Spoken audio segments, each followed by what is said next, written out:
చూస్తుంటేనే నోరు ఊరిపోతుంది కదండి. దీని ప్రాసెస్ ఎలాగో చెప్తాను. ముందుగా చికెన్లో మనకి తగినంత కారము, ఉప్పు, అల్లం వెల్లుల్లి పేస్టు, కొత్తిమీర, ఇంకా పుదీనా, చికెన్ మసాలా ఇవన్నీ వేసుకొని బాగా మిక్స్ చేసుకొని పక్కన పెట్టేసుకోవాలండి. ఒక 1/2 అవర్ అన్నా మంచిగా మ్యారినేట్ అవ్వనివ్వాలి.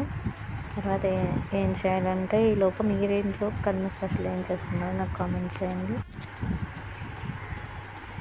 చేయడం మర్చిపోకండి.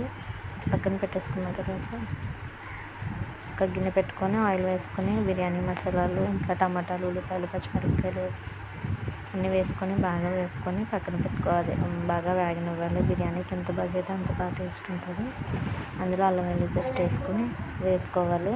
అల్లం పేస్ట్ బాగా వేగిన తర్వాత పుదీనా వేసుకున్న తర్వాత మ్యారినేట్ చేసుకున్న చికెన్, రైస్, ఇంకా వాటర్ వేసుకొని బాగా కలుపుకొని ఉంచేసుకోవడం. అంతే, బిర్యానీ రెడీ.